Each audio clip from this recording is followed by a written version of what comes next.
Hey there, and welcome back to another My Hero Academia video. And today I want to talk about the quality of the franchise, both manga and anime, and the disturbing trend that, at least in my view, the show's starting to drift away from what made it special and exciting and make more questionable story and character decisions that ultimately detract from the overall experience. Now, as fans of the franchise will know, My Hero Academia is one of the biggest manga and anime franchises that rose to prominence during the 2010s. And now, with the ending of Attack on Titan's anime fast approaching, it's safe to say that it's going to continue to dominate well into the 2020s. Regardless of its quality, it's still going to retain its popularity right until the end. Nothing's going to change that. I mean, look at Game of Thrones. After season 4, each season slowly got worse and worse, until you get to the finale, which has gone down as perhaps the worst ending to a franchise of all time. And yet, until the final episode aired, Game of Thrones enjoyed a popularity unlike any other TV show ever. And whilst this isn't as popular, it's the same principle for My Hero. It will always be massive, even if it sucks. And fair warning for this, manga spoilers inbound, so beware if you aren't quite up to date just yet. When My Hero first started, it was really just lightning in a bottle. It debuted right in the early stages of the renewed interest and popularity of superheroes and presented its world in such a fun and unique way, in which the majority of people have superpowers, and it's the minority that have no powers at all. And, much like the MCU, it used fun, exciting, and dynamic heroes and villains to draw in the masses, and had a really good plot on top of that to round things off. And honestly, the early story arcs are as close to perfect as you're going to get in my opinion. Deku starts off powerless, and once he gets his powers, he really struggles to control them. He breaks his body, he faces internal and external doubts, and he gets beaten down at every turn. And yet he perseveres. He pushes through. We get some epic battles like at the sports festival. We meet interesting and diverse antagonists like the League of Villains, Hero Killer Stain, All for One, and Overhaul. You see a wide array of different heroic characters that all feel unique and fall differently on the moral spectrum, like All Might or Hawks or Endeavor. You have intriguing, compelling plot lines like the mystery of the traitor or the build-up to all-out war. And you have actual consequences to actions, true stakes. Deku has to change up his fighting style because he ruins his arms from uncontrolled quirk backlash. All Might across the first 3 seasons gets weaker and weaker, culminating in the final loss of his powers after one last clash with All for One. And in the Overhaul arc, Night Eye gets killed and Mirio loses his quirk. True stakes, proper consequences that actually push the story forward. But after that point is where I think there started to be a bit of a decline in the quality of the writing. And don't get me wrong, I don't think the writing's actually bad per se, but more that it isn't quite at the same level that it was for the first couple of arcs/seasons.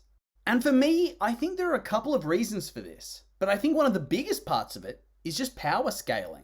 There are some characters that are simply getting too powerful for the narrative to effectively handle, and thus it detracts focus from side characters and ensures that only top tier characters have any relevance at all. And let's not bother mincing words with it, Deku's the main character I'm talking about here. And I think the main problem stems from when they started giving him new quirks to further beef up his power set. And let's be real, he didn't need these powers, he just didn't. There was nothing wrong with it being a stockpile quirk that adds the previous user's strength to your own. Because that culminates with you becoming the ultimate beefcake, like All Might. There's nothing wrong with that. Yeah, it's a little bit derivative, but I think ultimately it works, because this is a world that has so many different and unique powers. And so the main character having a pretty straightforward strength and speed enhancement actually makes him stand out a bit against exploding sweat or brainwashing or any of the other crazy quirks that exist in the show. And I think the best part of this quirk was that he couldn't even use it properly, because by the time he inherited it, it was a quirk built for somebody with All Might's stature. But he was a young teenager with a small little body, and so it broke him. And it continued to break him time and time again as he was forced to push himself further than ever to try and defeat stronger and stronger enemies. And then that brought us to Overhaul, where with the help of Eri, he was able to use 100% of his power and still only defeated him after a hard fought and drawn out battle, which saw Mirio lose his quirk and Sir Night Eye get the axe. And so you'd think that the next big arc for Deku's power is to start increasing the max power he can use unassisted to be able to power up 100% at will to fight future villains. Eventually culminating with him adding more power on top of that, going beyond his previous limits. And in doing so, he becomes a very ridiculously powerful fighter who can beat most characters, but it still leaves him as the underdog to characters like All for One, or Shigaraki once he gets his power up. because they've engineered themselves to have multiple quirks, but he has to rely on his sole quirk, as well as his smarts and experiences compiled in his little journal to counteract these quirks and take the W. But instead of making him a very strong and yet tactical fighter who has to rely on his smarts to defeat the really powerful villains, instead the story took it in a different direction with the addition of the quirks of past users. And not only that, but these quirks are actually beefed up versions of the quirks of the past users. So Deku's Black Whip, Float, Smokescreen, Danger Sense, and Fajin are all on steroids compared to normal. So yeah, realistically, that whole potential underdog thing goes out the window after this. Except not really, because instead, All For One and Shigaraki are comparatively roided up too to make them seem like legit threats to somebody with such immense power. And ultimately I think this is where the problem lies, because this ends up meaning that the majority of the other side characters no longer have any real relevance to the story and can't really get involved in any sort of battle, because realistically they don't belong. And we've seen this in the manga a bit so far, where it's largely become the Deku show, with appearances by those who are somewhat able to keep up with him. And whilst it was clear from the get-go that ultimately there would be a select group of characters that get the most story progression and focus, I feel like the early seasons managed to find the right balance of focusing on these big characters, whilst also having noticeable arcs for minor characters. But over time, that focus has dwindled, and I think it has a large part to do with the power scaling.